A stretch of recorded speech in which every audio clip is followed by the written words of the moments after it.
It's poor, ladies and gentlemen. It's incredibly poor. Welcome back to Football Therapy.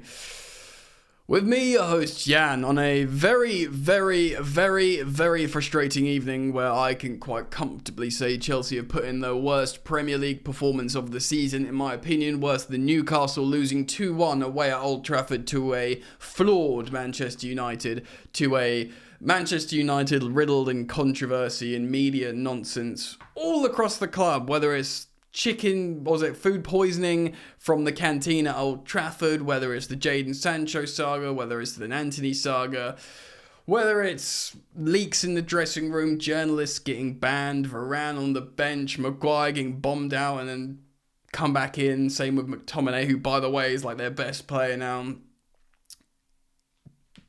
Everyone, and understandably, said Chelsea have got a very good chance to win this away at Old Trafford. We haven't won there in the Premier League since 2013. That's now a decade. It was Rafael Benitez versus Sir Alex Ferguson in that game.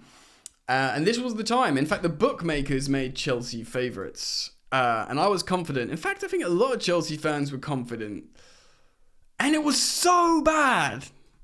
So bad. So bad. I could stop the video there, but I'm not going to. I'm going to talk about it. Both teams played a 4-2-3-1 formation. Onana, the joke Ting goalkeeper and goal, that we didn't get an opportunity to make him look bad. Dallo, Reguilon, Maguire, Shaw playing centre-back, Lindelof. We had a midfield, an engine room of McTominay and Amrabat. We should be able to play through that, but we got absolutely dominated, eaten alive. Front four of Garnacho, Anthony, Rashford, and Bruno Fernandes. Of course, we had Sanchez in goal. We're going to talk about these players, by the way. Sanchez in goal. Back four consisted of Cole at left back, Silva, Disasi, and Cucurella. Reece James, of course, is banned he no longer is banned, should I say. And we saw Cucurella at right back and brought on James in the second half. We saw a double pivot, and this is what we thought, by the way, Chelsea's was going to have. We were going to have a double pivot, right, of Fernandes and Caicedo with Nkunku in the number 10. This was like the grand plan in pre-season. This £225 million double pivot of Caicedo and Fernandes, both incredibly talented players that should complement each other nicely. Fernandes doesn't really have the goals, and he played like lone CDM for like Argentina, but no, Caicedo is there, and in theory, it's like blockbuster top tier. But they were terrible. And look, I'm going to give it a minor benefit of the doubt, but only the tiniest percentage chance that this is systemic, and maybe it's on Pochettino, maybe it's not, maybe it's on the Chelsea owners that we just don't have the players. Of course, no Leslie Ogachukwu was available, of course, no Romeo Lavia was available, and of course, no Conor Gallagher. So maybe systemically they just don't work like that, but our midfield was so effing bad. Sterling on the right, Mudryk on the left, Palmer in the 10 behind Jackson, and then, we saw subs from Breuer coming on for Mudryk, and we sort of played a front two, kind of, and we saw Reece James coming on for Cucurella. They were the only two subs. It looked like at one point Martson was going to come on at 1-1, but then when McTominay scored a second, he didn't. So what went down in this game? Well, I'll tell you. We had the majority of possession. We had nearly 55%, but they had 28 shots to our 13. 28 shots, 9 shots to our 3 on target. And look, man, they were profligate, okay? So in the opening, look, they got a penalty, right? Enzo Fernandez fouled Anthony in the box, and it was a penalty, I think, personally. Bruno Fernandes literally telegraphs it to Sanchez in goal, showing him where he's going to put it on the middle, slightly to the side, and indeed he puts it there, and Sanchez is like, thank you very much, I'll save that. And by then they'd already scored, I think, through Scott McTominay. They were so dominant. Before we equalised through Cole Palmer, before that equaliser, we could have been easily 3-0 down. Scott McTominay scores another goal later, doesn't get picked up on the back post, just sort of moonwalks into our box and heads it home. Levi Cole wants a foul, throwing his arms out, but it's absolutely nothing there. He just knows he's been weak. And this scoreline absolutely flattered Chelsea. Of course, we did get a goal at the end of the first half to go into the break 1-1, which was an absolute mega blag. It was Cole Palmer. And look, Cole Palmer is my only player that played well in this game. I know Mikhailo Mudryk got the assist for that goal, and it was a good pass. It was a good assist. But Mudryk, I'm not going to dig him out, but he still should have done better with his chance. He still should have played in when he went near post. He still had that moment when he should have played a correct ball to Raheem Sterling. He'll get there, but it's not good enough right now. It just isn't. If you're starting, I'm sorry, mate. If you're starting for Chelsea Football Club and you're doing stuff like that, you're not good enough.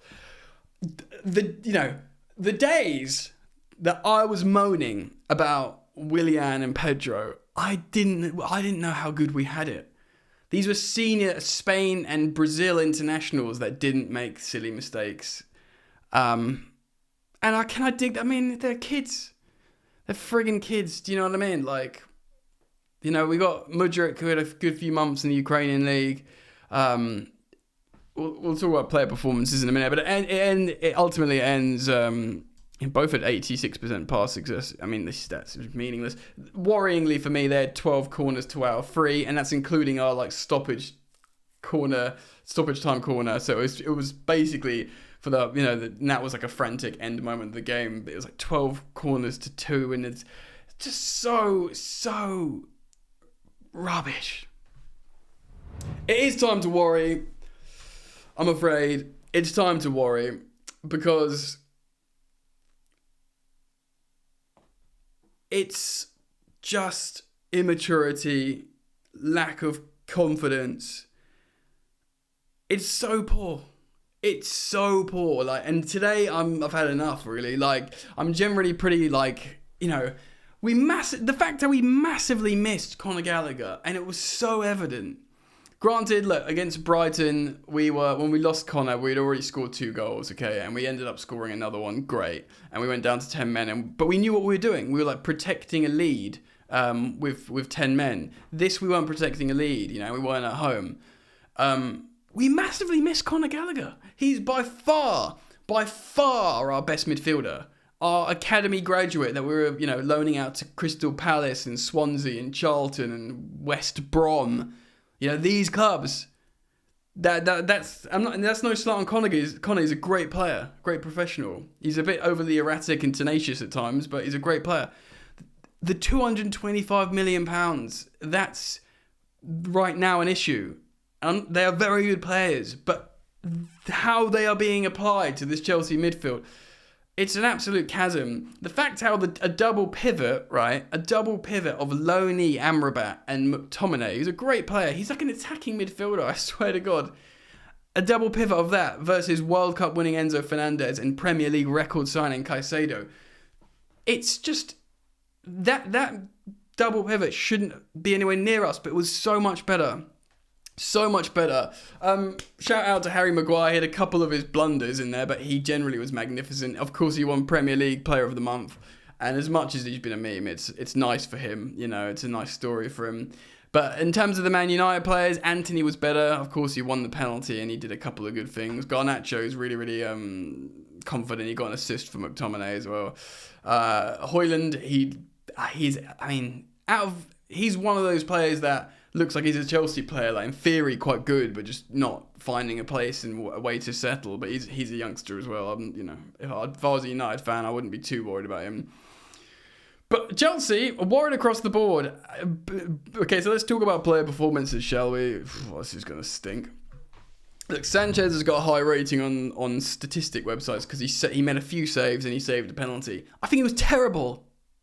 I think the penalty was awful from Fernandes. He did make a double save, but they were right at him. I think it was awful. I think he did those wayward passes. I don't know if I'm not going to say on the goals. I don't think he should have saved the goals. But his general play, his passing, his interplay, it just looks so... You need your goalkeeper to exude confidence. Remember bad Kepa, that year when Kepa was just, record-breakingly bad statistically. He just looked terrified.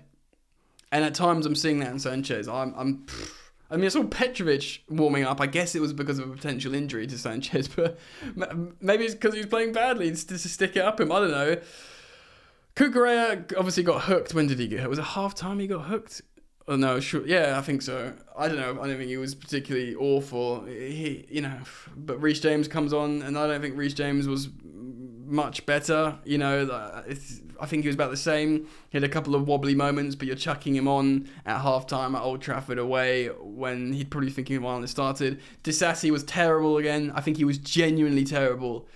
He had been quite good, better in a couple of games. Silva, not quite his disaster class that he demonstrated at Newcastle. He had a very good first half, I think, Thiago Silva. But second half, he started doing wayward passes as well. He's supposed to be the calm head. Colwill, let the player go for the second goal for the winner. Not good. The midfield is, for me, the ultimate culprit here. I think Caicedo was just not very good. I think Fernandes, in that first half, of course, he conceded the penalty, fouled Antony, poor. And then he did a couple of good actions at the end of the first half, but I think he was profoundly poor in that first half. Like the worst I've seen him in a Chelsea shirt. Absolutely the worst I've seen him in a Chelsea shirt. Jackson, I'm done. I know I'm not on the train here, but I know this isn't like me. Look, I know Pochettino believes in Nico Jackson. He's got 6 Premier League goals this season. He scored the winner in the cup against Brighton.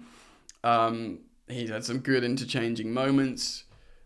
I know he had a good pre-season. I know Pochettino believes in him, but no, I'm done. I saw more from Broja in that few minutes. Of course, back post, he nearly did something there. I think Pochettino likes Jackson's interplay. Nonsense. We can't do interplay. Play Broja as a normal number 9. Play him Diego Costa style. Just play balls over the top to him. Let him run through. Let him bully people. Start Broja now. I'm done. Where the freaking hell is Nkunku as well? Now, I'm back to 2 months ago. Oh my God, save us, Nkunku. And Lavia. We've spoken recently about how important Lavia could be in terms of midfield. We reacted to that article, didn't we, about how he could potentially be transformative in the midfield.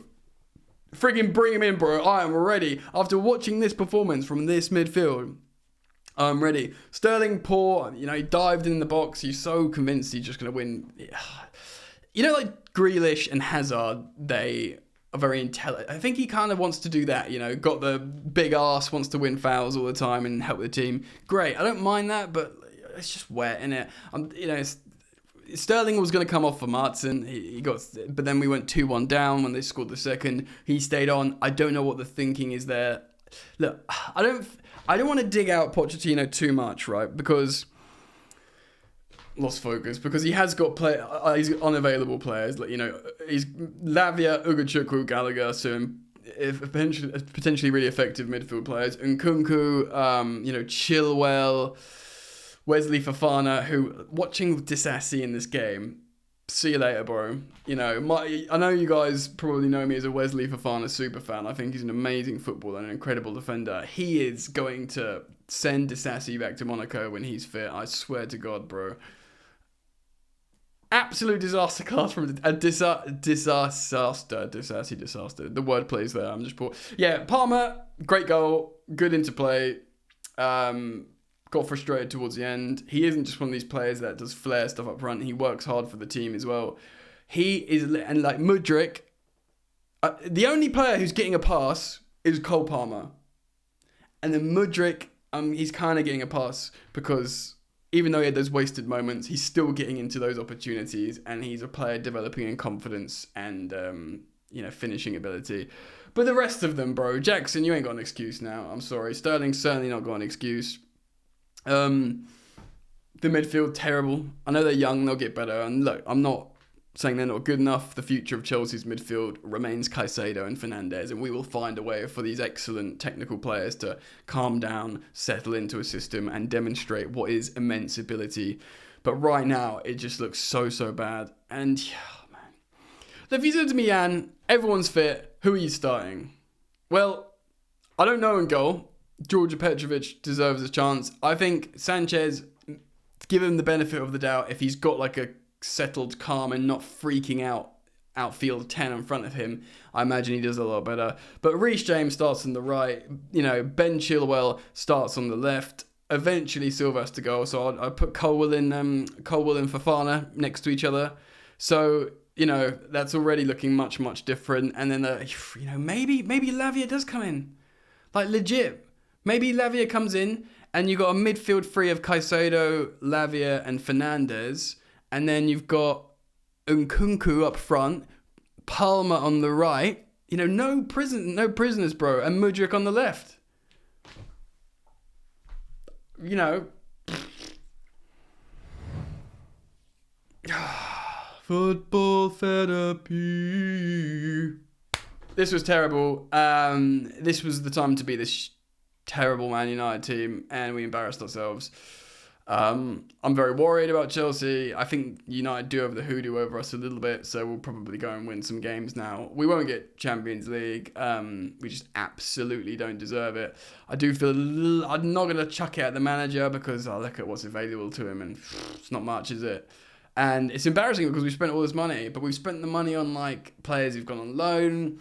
A lot of our we've got 110 million injured, just Lavia and Kunku, of course.